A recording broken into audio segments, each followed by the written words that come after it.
Hola ciguatanejos, ya estamos aquí otra vez. En esta ocasión os traigo una entrevista con Tinieblas González. Para el que no esté ubicado, Tinieblas González es un director de terror español que cuando se lanzó a hacer su primer largometraje se encontró con problemas con su productora y a raíz de eso dio una rueda de prensa muy controvertida en la que explicaba todos los entresijos de las subvenciones del cine español. Perdonadnos por la mala calidad del vídeo y el audio, pero le hicimos la entrevista por Skype y no pudimos conseguir nada mejor. Os dejo con él ya. Hace 2 años y pico ya, 2 años y bastante, de la rueda de prensa que diste para Euskadi Televisión. O sea, allí denunciabas que te habían robado la película prácticamente y que se habían quedado con parte de la subvención. O sea, hay un antes y un después de aquella entrevista. Hombre, fue como, no sé si un mes o 2 meses después o algo más, un periodista contactó conmigo, llevaba año y medio investigando todos los temas de las subvenciones, de los robos y todo este tipo de cosas, y aprendí muchísimo, porque me puso datos encima de la mesa, me habló de nombres concretos, me enseñó facturas de cosas. Bueno, la verdad que desde que di la rueda de prensa me consideraba bastante inocente comparado con lo que puedo saber ahora, ¿no? ¿Tuvo consecuencias personales? No, personales no. Yo tampoco he tenido ningún miedo, nunca tuvo consecuencias personales. Imagino que tendría consecuencias laborales si me hubiera quedado. Posiblemente, claro. Yo creo que ya soy cinematográficamente en la industria persona non grata. No lo sé si por todos, pero sí seguramente por la gran mayoría, vamos. O sea, pero tampoco me preocupaba, era consciente de eso. Y la verdad que no me preocupaba, o sea, no estoy en esto por hacer cine pese a lo que sea, sino por hacer lo que me gusta y ser consecuente con mis ideas. De acuerdo. Para el que nos esté viendo, por si no sabe, tú te tuviste que ir a Los Ángeles después de aquello, ¿no? Sí, bueno, no es que me tuve que ir a Los Ángeles, o sea, no fue ninguna imposición, porque yo hacía publicidad también en España, y el problema es que también de todas las publis que podían entrar y cosas que podía hacer antes de toda la crisis, una vez ya entrada la crisis, claro, la publicidad y todo el trabajo era bastante escaso. Entonces, bueno, pues yo creo que es un poco, ha pasado en todos los niveles, no solo a nivel de cine o publicidad, sino en todos los niveles. España está como está. Y bueno, entonces, como ya había venido aquí a hacer el casting de ASD y me había enamorado de Los Ángeles, pues dije, bueno, tenía unos ahorros y dije, pues mira, voy a aprovechar y me voy a ir, ¿no?, a probar y a ver un poquito. Y básicamente eso, no es que realmente me hubiera visto empujado, sino que era algo que quería hacer hace mucho tiempo. Lo que pasa que, vamos, que quizás esto fue un poco, pues, bueno, tardé también un año y pico después de la rueda de prensa en marcharme. Fue un poco ya una decisión que yo creo que ya tenía pretomada. Si hubiera salido bien la película, pues hubiera venido seguramente a Los Ángeles, quizás en otras condiciones, ¿no? Las condiciones igual un poco de moverme con un trabajo ya cerrado y viendo un poco, respondiendo un poco lo que hubiera podido ser o ventas en televisión o taquilla o alguna cosa, y seguramente igual en mejores condiciones, pero vamos, básicamente hubiera venido sí o sí. Otra cosa es que de alguna manera no me quedan muchas ganas de volver, sobre todo cinematográficamente hablando, con la industria, ¿no?, O sea, española. desde entonces no has intentado trabajar en España, ni con ninguna productora española, ni nada No, por el estilo. tengo un proyecto pequeño, pero me lo produciría yo. Yo empecé a producir mis cortos y me fue muy bien. Y cuando empecé a meterme en toda la vorágine de productores, desde Andrés Cinto Gómez hasta luego con Almata, todo fue mal. Entonces ya llegué a la conclusión de que si algún día vuelvo y empiezo a hacer cosas en España, me las produciría yo. O sea, lo tengo bastante claro. Tu principal problema fue por el tema de las subvenciones. O sea, ¿qué opinas tú del modelo de subvenciones español? El modelo es bastante malo. El modelo es una cosa que lo hizo Pilar Miró, no sé si en el 86 o en el 89, no estoy seguro. Y aunque el ideal podría estar relativamente bien, estamos hablando del país de la picaresca, ¿no? Entonces el ideal consistía en que aquellas películas que no fueran comerciales, para que todo autor tuviera derecho, no solo los grandes ni los comerciales hacen una película, pues se hizo el modelo de subvención de la tercera vía, en el cual pues después de solicitar el crédito ICO y determinadas cosas, si tú hacías un determinado número de taquilla, pues se te daba ese dinero que de alguna manera compensaba lo que tendrías que devolver del ICO, ¿no? Y eso, el país de la picaresca, pues nos lleva a que a través de los años se ha instaurado una mafia totalmente impresionante, donde hemos pasado del año 2000, creo, de hacer 86 películas, al año que era encima la bonanza de España, al año 2011, creo que es el último que recuerdo, que se hicieron 216 películas, que por índice de población es más que Estados Unidos.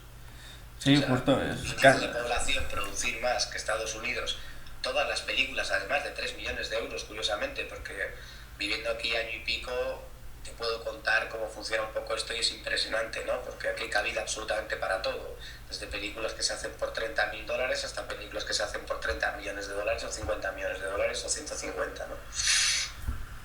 Pero la cuestión de eso es que, curiosamente, hablando con el periodista, viendo cifras, viendo todo este tipo de cosas, es que el año 2000, no estoy seguro si fue el 2007, de 211 películas, solo 2 excluyeron porque no cumplían para cobrar y el resto costaban 3 millones.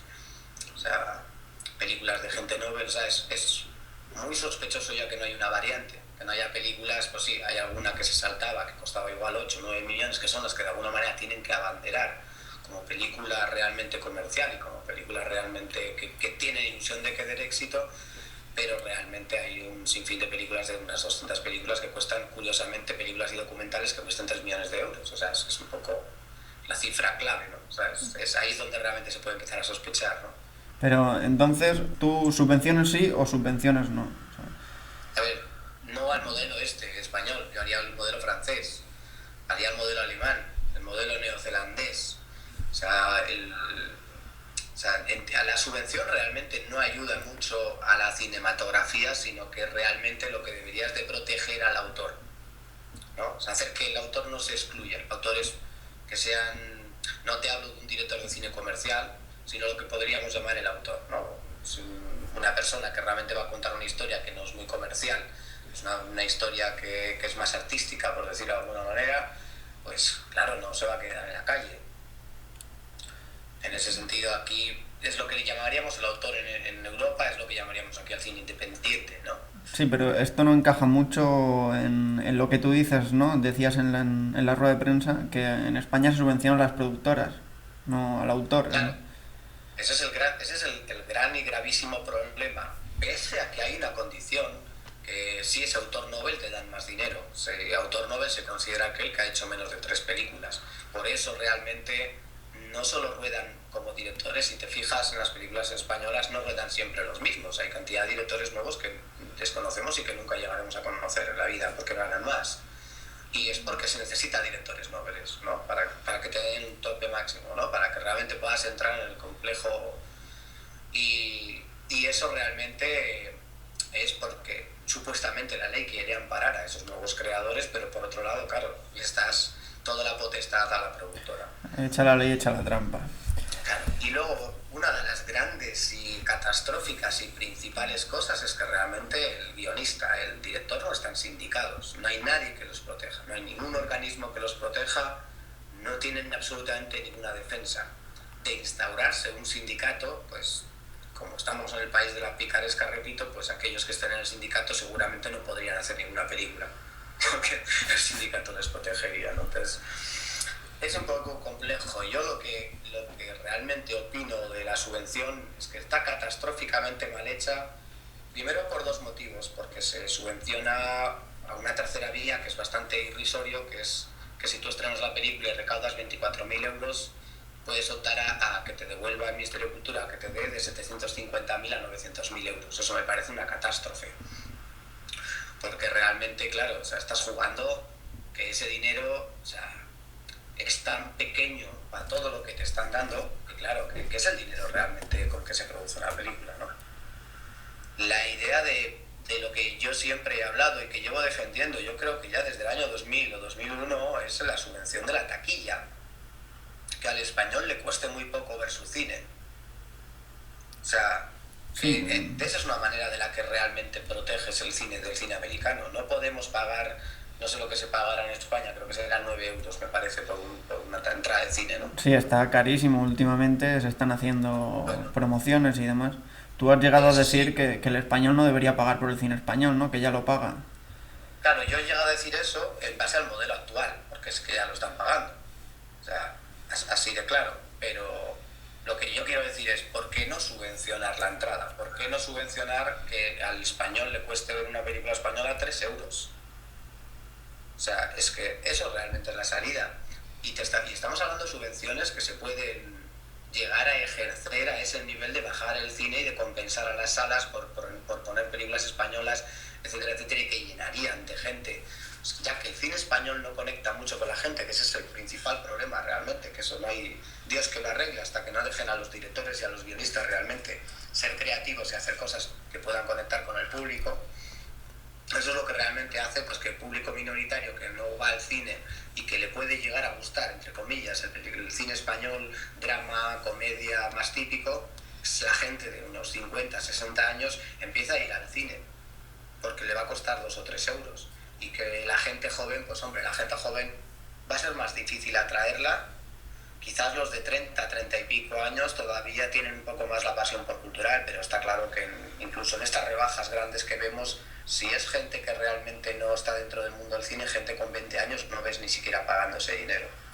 Lo curioso de todo esto es que lo que yo siempre he dicho es una película americana, por ejemplo, una película cuesta 80 millones de dólares, o sea, en España cuesta una entrada de 9 dólares, o sea, de 9 euros.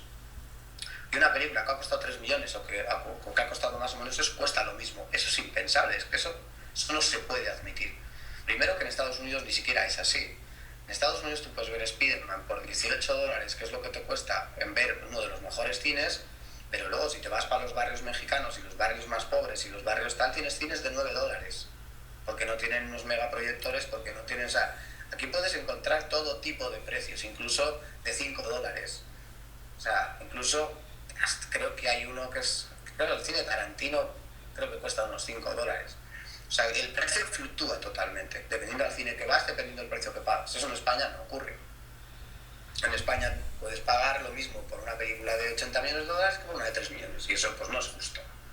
Sobre todo porque una película de 80 millones te lo hacen de 80 millones para que tenga suficientemente espectáculo para que tú no te la quieras descargar, para que la quieras ver en cine, en una pantalla grande, con un 3D de la hostia y con todo ese tipo de cosas. Pero si tú vas a ver un drama, una comedia, y dices, pues mira, antes de ir al cine, que seguramente hace frío, que me va a costar un dineral la entrada, que no tengo dónde aparcar, etcétera, etcétera, etcétera, pues me cojo y me la veo en casa. Y si en casa ponen otra cosa mejor, pues igual ni siquiera veo esa. Entonces el problema es que hemos enterrado directamente, hemos sepultado cualquier indicio de conexión con el público cinematográficamente hablando y monetariamente y a nivel creativo.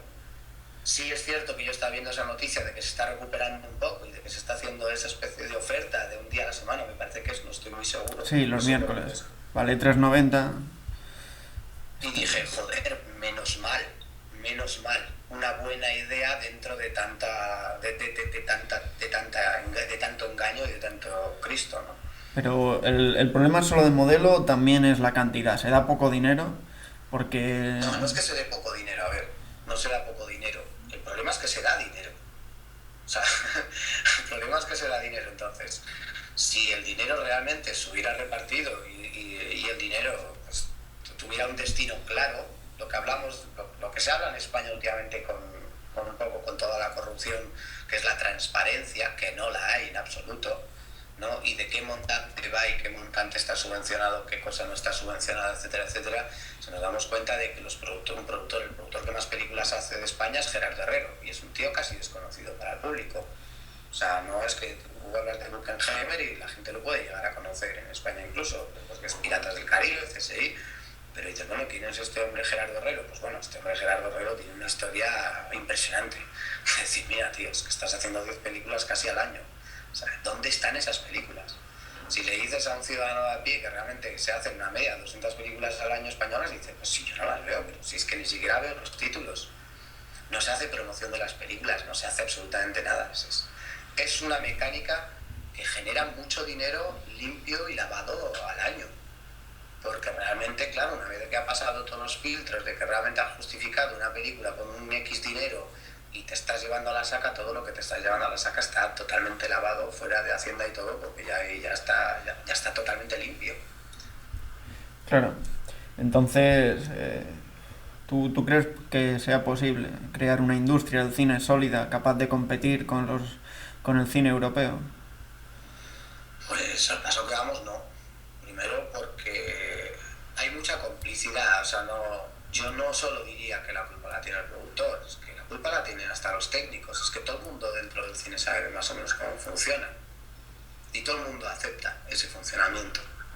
Ese es el gran problema. O sea, amigos míos técnicos, desde lo que puede ser una ayudante de dirección o lo que puede ser un gaffer o lo que puede ser cualquiera, todo el mundo sabe realmente más o menos cómo funciona. Incluso en España se adoctrina al director de fotografía, ¿no? A los pequeños sobre todo se les dice, bueno, en esta película hay tanto dinero para luz, independientemente de lo que diga el director. O sea, es decir, no, esta película hay que hacerla así, tiene que costar esto y tú no puedes gastarte más de esto y tal. Y si el director de foto dice, no, es que a mí el director me está pidiendo unas secuencias que yo tengo que iluminar de esa manera, necesito estas luces, y no puede pasarse de un presupuesto porque si no, no trabaja. Así es un poco toda la mecánica. Entonces, los técnicos del cine realmente, pues hombre, necesitan vivir y necesitan comer y tienen familias. Entonces les haría mucho daño tanto una catarsis como el cine y de alguna manera tienen una posición suficientemente cómoda como para que la rebeldía se note por dentro pero no la notemos por fuera. Pero no hay cine español de calidad capaz de competir con el cine europeo. Hay cine español de calidad y hay autores y directores y equipo técnico con suficiente calidad como para competir hasta con Estados Unidos y lo hemos visto. O sea, tienes el caso de Bayona, que es un tipo que ha estado deambulando también años como yo y de repente pues se le da un poco una oportunidad y fue Guillermo del Toro quien le dio la oportunidad con Orfanato y mira ahora dónde está después de haber hecho Los Imposibles, etcétera, etcétera. Tienes a Fresnadillo, o sea, talento hay de sobra, a nivel de competir lo hay, lo que no hay es ganas por parte de lo que es la industria. De hecho, somos un país tan sumamente envidioso que cuando uno de estos despunta lo solemos machacar vivo. O sea, y en ese sentido pues no cuidamos ni siquiera a nuestra gente, por lo tanto tienden a marcharse, o sea, definitivamente.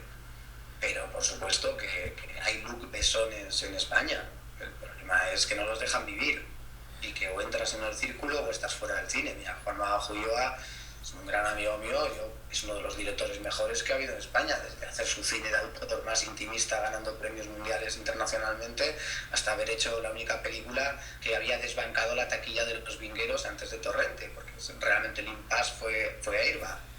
No había hecho nadie tanta taquilla desde Los Vingueros, que creo que era del año 79, no estoy muy seguro. Entonces, en ese sentido, el problema es que cuando un director tiene carácter, cuando un director tiene criterio, cuando un director quiere hacer su película y no se adapta, no agacha la cabeza y no cumple el servilismo típico al que estamos acostumbrados del terrateniente español, pues esa persona se le veta. Se le dice que no tiene talento, que es problemática, se inventa cualquier cosa, pero realmente, vamos, a talento en España yo creo que sobra, vamos. O sea, sobra tanto que se tienen que ir, ¿no? Como los ingenieros y demás. Hay fuga de talentos, ¿no?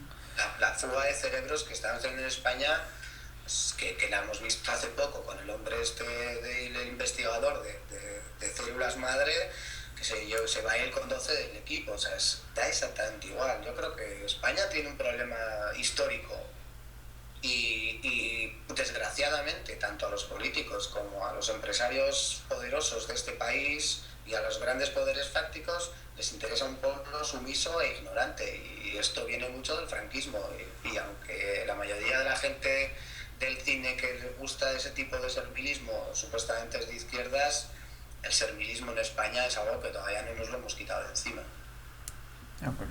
A nosotros nos interesan mucho los nuevos modelos de financiación, ¿no? Como por ejemplo el Cosmonauta, ¿no? Que hemos visto ahora con crowdfunding. Tú hablabas de que te ibas a montar una película financiándola como una cooperativa. ¿Cómo? Sí, ese es el proyecto que estoy preparando, pues es una peli complicada y aquí ha sido una vorágine este año y pico y estoy retrasándome un poco. Pero el equipo tiene suficientemente pasión y amor al arte como para poder hacer películas muy baratas y muy buenas. O sea, de hecho lo he vuelto a aprender aquí y todas las dudas que podía tener en España se me han despejado aquí. Aquí es impresionante cómo la gente realmente, o sea, lo que podríamos llamar que en los años 80 fuera la serie B, la B-movie típica, que podía costar de aquellas, podría costar lo que tenemos hoy una película grande, 8 millones de euros o 6 millones de euros era lo que costaba una B-movie antes. Ahora con todos los canales, con internet, con Netflix que hay aquí, con cantidad de plataformas, realmente hay un abanico totalmente impresionante e inmenso de diferentes budgets, de diferentes presupuestos y diferentes producciones. Hay películas de $30.000, películas de $60.000, películas de $120.000, películas de $500.000, películas de $1 millón, películas de ahí hasta el tope. Y hay mercado para todo. No es todas van al cine, por supuesto. Ya, pero hay muchas plataformas nuevas de distribución, o sea, hay muchos nichos de mercado para aprovechar. Exacto. ¿Cómo? Aquí hay una cosa que es Netflix, que está muy bien, que tú pagas $7 al mes y tienes cientos de películas para ver gratis, y luego tiene un pequeño servicio de videoclub un poco para ver lo más puntero. Sí, digamos que es el Spotify de los contenidos audiovisuales, más o menos. Exactamente. Eso es un poco... Y aquí se lo han visto muy rápido, se lo han visto muy bien, y hay toda una industria quizás más grande de serie B que de serie A. Tanto es así que la serie A tiende a morir. O sea, la película hoy en día, el cine ha dado un giro totalmente abismal, ¿no? Si veíamos que en los años 70 el cine que se hacía era controvertido, se hacía Scarface, se hacía Taxi Driver, películas bestias, salvajes, muy libres. Hoy en día vemos que el cine tiene que ser totalmente, el cine grande tiene que ser totalmente familiar. Ves que en Los Vengadores no ves morir a nadie realmente, no hay una violencia palpable, no hay, y se destruyen mundos y ciudades, ¿no? Porque de alguna manera tiene que contentar a un público totalmente inmenso, porque para arrastrar a la gente al cine, el espectáculo tiene que ser tan grande que realmente pues no puedes marginar a la gente, ¿no? En ese sentido ya creo que lo dijo Spielberg hace un tiempo, decía que el cine en unos años costará $50 o 60 y será como ir al teatro o a ver Circo du Soleil, ¿no? Será un gran espectáculo y solo. Por otro lado, el cine no va a morir nunca. Lo que ha pasado con las series de televisión, si en los 70 las series de televisión tenían que ser familiares, eran las típicas series tontas que nos hacían reír o era el típico culebrón, hoy en día tenemos unas series creativamente increíbles, muy mordaces, muy bestias, y en ese sentido la serie B siempre se ha mantenido en esa línea, siempre es lo más libre, y con el mercado de internet, todas las plataformas y de todo lo que estamos hablando, hoy en día puedes ver cientos de películas que ni te imaginarías, y a unos precios asequibles hasta la gente más pobre. O sea, con solo tener una pequeña conexión en internet, puedes ver una película, incluso te puedes ir a un bar a verla si tú no puedes pagarte una, ¿no? Era un poco si Orson Welles ya decía en su día, el cine será arte cuando valga lo que un lápiz, ¿no? Porque realmente evitaremos mucho monopolio y le darán realmente artistas. Con los digitales hoy en día y con los precios de las cámaras y con todo, hoy en día alguien si quiere contar una buena historia la puede hacer por $2, ¿no? Y yo creo que el cine, pese a parecer pasar un gran mal momento, yo creo que está pasando un gran buen momento, y el problema es que en España ni siquiera ha llegado ningún momento. Nos hemos quedado donde estábamos hace 20 años, ¿no? ¿Tienes pensado grabar en España? No lo descarto porque en Euskadi, por ejemplo, siempre me han tratado muy bien y tengo mucho cariño a la gente allí, me han abierto todas las puertas, y seguramente si tengo que rodar, pues me iría a Euskadi a rodar seguramente, hombre, aquí es que es muy barato rodar aquí en Estados Unidos. O sea, tenemos unos precios en España totalmente absurdos en base a la producción que hacemos. Aquí realmente el precio va cuantitativamente al budget, a la producción de la película, ¿no? Al dinero que tienes para la película. Entonces aquí puedes alquilar equipos carísimos o puedes alquilar una red Epic de 5K por $400 a la semana, cosa impensable en España, ¿no? Entonces, en ese sentido sale bastante caro rodar en España, a mi punto de vista ahora, pero por otro lado, dependiendo de la historia, pues por supuesto que no descarto rodar otra vez allí. Pero la verdad es que es muy caro rodar en España, es carísimo en comparación con lo que podría ser Los Ángeles, que Los Ángeles realmente en en Estados Unidos no es barato porque aquí hay unos taxes, hay unos impuestos muy altos para rodar, y en cambio si te vas, por ejemplo, a Iowa o Idaho, es súper barato rodar. Pero pese a ser la ciudad más cara, el estado más caro de Estados Unidos para rodar, junto con creo que Nueva York y Washington, es más barato que rodar en España. Y eso es increíblemente absurdo. ¿Cuándo veremos lo próximo de Tinieblas?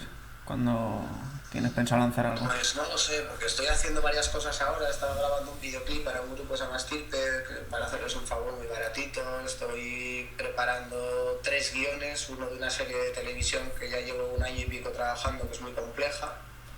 Una película que me ofreció Brian Yudna, que estamos intentando ver qué manera de financiación. Están hablando ahora con los productores de Collector a ver cómo hacer esa película. Y el guión está bastante bien, además es una cosa más que me apetece mucho. Y luego estoy escribiendo también pues la mía, que esa sí que me la quería producir de la manera que hablábamos, de cooperativa, un poco con todo mi equipo, con toda la gente. Y aparte de eso estoy preparando un TV show también, no paro, pero el problema es que de momento que no se ve, que aunque parezca un poco perdido en el limbo, no me dejo de trabajar. Vamos. O sea, no se te pasa por la mente volver a abrir la tienda aquella de reptiles, ¿no? O sea, No, pero me gustó mucho, porque yo ya la tuve antes de hacer cine con 19 años, estuve con 2 socios, estábamos en una tienda que compartíamos en Baracaldo. El problema de aquello es que yo empecé con la película y mi socio pues no le gustaba mucho la tienda y menos llevarlo solo mientras yo estaba con el año de preproducción y rodaje. Pero ya estaba comodísimo, o sea, a mí me apasionan los reptiles, entonces yo ahí es que era como mi descanso del guerrero, ¿no? Era como mi rincón, me ponía ahí como en plan científico, me criaba mis especies, mis cosas, o sea, no lo descarto, no descarto nada de eso, o sea, yo no lo abrí tampoco como mi modus de vida, ¿no? Sino como algo que realmente me apetecía. Pues muchos directores, actores, gente del mundo, pues se monta una galería de arte, o se abre un bar o un restaurante. Pues quizás Tinieblas, si no era algo de reptiles, de arañas, serpientes o algo, pues tampoco pegaba mucho, ¿no? O sea, y ya para acabar un poco, ¿qué futuro le ves al cine español? le veo el mismo, el problema es le veo el mismo futuro que a España en general, ¿no? O sea, desde aquí no puedo evitar ver las noticias, hay mucha desunión, nos machacamos entre nosotros, nos ponemos verdes entre nosotros, dejamos que los grandes nos separen y hagan con nosotros los que nos dé la gana. Mientras eso siga así, futuro el mismo que tenemos. O sea, no digo que el cine español vaya a llegar a ser una catarsis, ya lo es. O sea, el cine español funciona según el Ministerio de Cultura y según los Goya, claro, cuando vemos a Bayona que hace una película, cuando Santiago Segura hace otro Torrente, o cuando Almodóvar hace otra película, o cuando de repente una película cada 2 años, una comedia o una película de animación, lucha, pasa todos los filtros y logra atraer algo de taquilla. O sea, es la estadística de la que hablamos, que es una película cada 2 años, o es lo que levanta el resto de la industria, pero el problema para mí realmente es el corazón de cientos de directores que desaparecen, que salen de la escuela, que se hacen su corto, que de repente tienen la oportunidad con toda la ilusión de hacer una película y de repente esa película va a un cajón. Eso es realmente lo triste, la cantidad de cientos de obras, si pensamos desde el año 2000 se hacían 80 y pico, pero en el año 2007 hacíamos 200 y pico, si calculas ese año, toda la cantidad de cientos de obras de directores que hay perdidas que jamás verá nadie, ¿no? Eso realmente me parece lo triste, ¿no?